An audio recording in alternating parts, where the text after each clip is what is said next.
Salut à tous, bienvenue dans cette nouvelle vidéo consacrée à ma collection de films d'horreur. Aujourd'hui, nous allons parler des films de Lucio Fulci. Des vieux films, ça. Dans les années 70 environ. Le premier, c'est L'Enfer des zombies. Rebaptisé pour l'Amérique Zombie 2. C'est une façon un petit peu cavalière de profiter du succès du film de Romero pour attirer le spectateur qui croyait avoir affaire à la suite, alors que ce n'est pas du tout la suite. Mais bon, passons. L'enfer des zombies. Le pitch.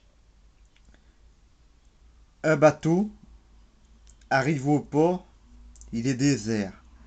Désert mais couvert de sang.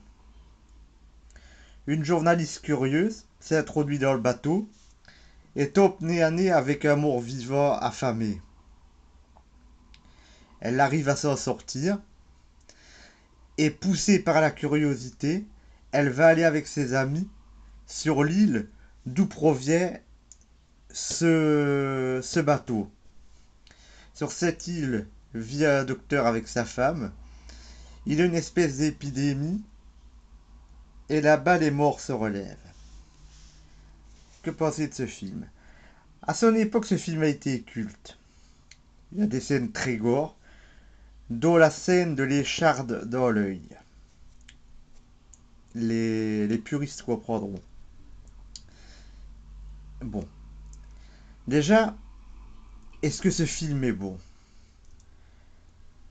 Je dirais ça dépend. Ça dépend de quel point de vue on se place. Si on est prêt à ouvrir son esprit et à se remettre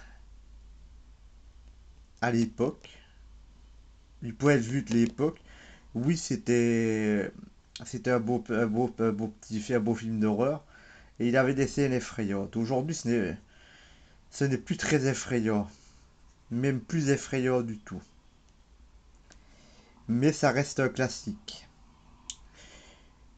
Lucio Fulci, comme le disait son actrice Catriona McCall, n'était pas doué du tout pour les scénarios. Il ne voyait les films que comme un ensemble d'effets spéciaux à faire passer. Donc quand vous regardez un Lucio Fulci, vous devez le regarder un petit peu comme si vous faisiez un cauchemar. C'est un ensemble de scènes cauchemardesques. Et il faut regarder.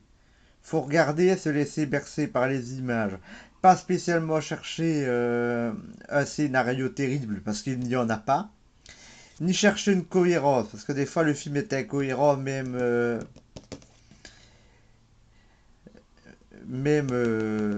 par rapport à lui-même. Ce sera pareil dans tous les films de Fulci que je vais présenter, hein. Donc je ne répéterai pas ça. C'est une expérience à vivre. Surtout si vous êtes jeune, que vous êtes habitué à des films comme Saw et compagnie, ben, je conseille de vous plonger un petit peu là-dedans pour voir ce qui se faisait à l'époque. Des scènes gore quand même bien gerbantes. Et, et aussi découvrir un cinéma qui n'existe plus car ce cinéma italien est mort, est enterré à l'heure actuelle. Donc je vous conseille quand même de voir l'enfer des zombies.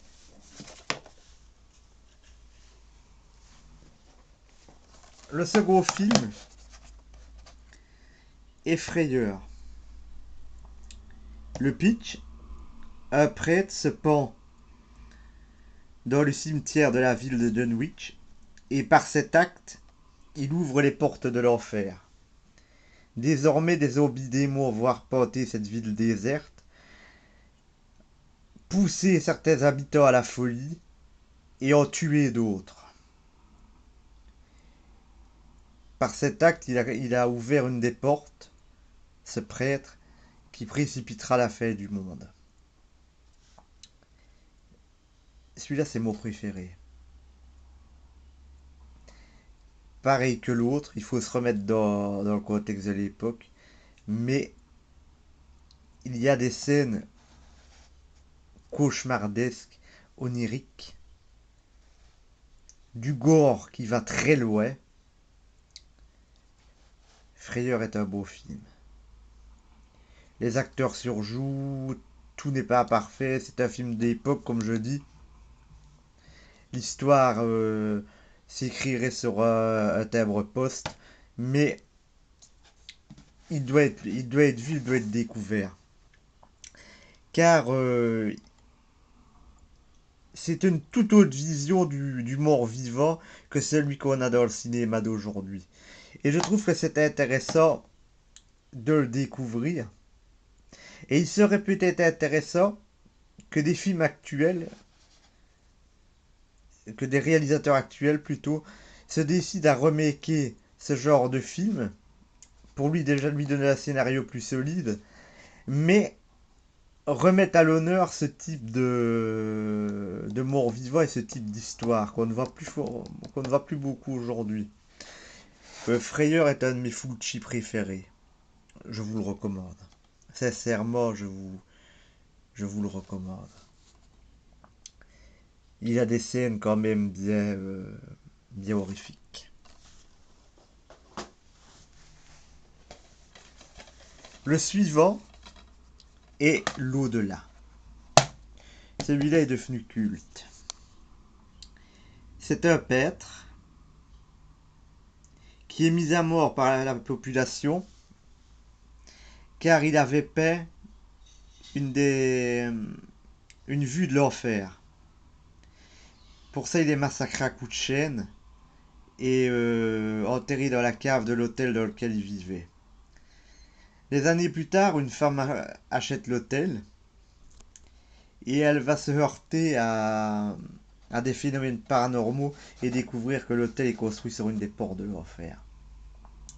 Pareil que pour les autres, en sorte de scènes d'horreur filmées, pas grande cohérence dans le scénario, genre quelqu'un se fait tuer dans la cave de l'hôtel, on n'appelle pas les policiers, on appelle rien, personne ne se tracasse. Un ouvrier tombe du toit, on a appelé un médecin, mais quand il faut appeler une ambulance, on dit qu'on n'a pas le téléphone. Donc, un scénario bien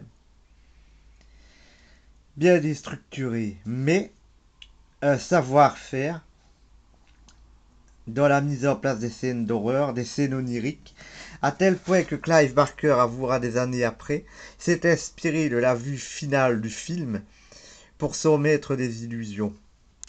L'au-delà est un beau Lucio Fulci et un beau film d'horreur, à condition que, comme je dis, vous entriez dans le trip et que vous acceptiez le fait que le scénario est imparfait et que c'est un vieux film aussi. L'au-delà. Et enfin le dernier, car Lucio Fulci a fait 4 films sur les zombies. La maison près du cimetière. Un psychiatre s'installe avec sa famille dans une maison qui est autrefois habitée par son mentor. Des phénomènes étranges s'y passent et une créature monstrueuse semble vivre à la cave. Encore pareil, celui-ci mélange le thème de la maison hantée et celui du voyage dans le temps et celui du zombie. Comme les autres, c'est un film italien à l'ambiance assez lourde, des scènes oniriques, une histoire décousue, des acteurs qui surjouent. Mais si on entre dans le trip, il y a moyen de passer un beau moment. Je vais profiter de l'occasion pour aborder un thème auquel j'ai pensé récemment. Quelqu'un m'a écrit dans les commentaires, oui, le film L'Exorciste ne fait pas peur. Et je lui ai répondu, oui, aujourd'hui peut-être, mais il faut se replacer dans le cadre de l'époque pour comprendre que à l'époque ce film faisait peur. Quand nous, les plus anciens, regardons un Exorciste, un Lucio Fulci ou même un film Alien. Ce n'est pas le gars de 37 ans qui regarde ce film. C'est le jeune qui est en nous et qui avait découvert ce film à l'époque. Donc c'est pour ça que nous pouvons ressentir des choses que les plus jeunes ne ressentiront pas. Car c'est vrai qu'à l'heure actuelle, certains films sont mieux faits que les anciens films, qui sont plus effrayants. Par exemple, Insidious est beaucoup plus effrayant que Poltergeist. Pas de souci là-dessus. Simplement, c'est le ressenti est différent chez chaque personne. Ça dépend à quelle époque on est né, ça dépend avec quel film on a bâti notre culture cinématographique de films de genre. Il n'y a aucun souci là-dessus. Certains films font peur à certains et endorment d'autres. Regardez-moi avec le projet Blair Witch. J'ai détesté ce film. Euh, D'autres l'ont adoré. Certains disent qu'il fait peur. Moi, je trouve qu'il fait pas peur du tout. Ça dépend vraiment des sensibilités et des goûts de chacun. Et comme je dis, le cinéma de genre est assez vaste. Et c'est bien. Car chacun peut y trouver les petites pépites d'horreur qui lui feront plaisir et qui lui permettront de passer un bon moment au cinéma. Je vous remercie de votre attention et vous donne rendez-vous dans ma prochaine vidéo. Je vous remercie. N'hésitez pas à lâcher vos commentaires. Merci de votre fidélité. Au revoir.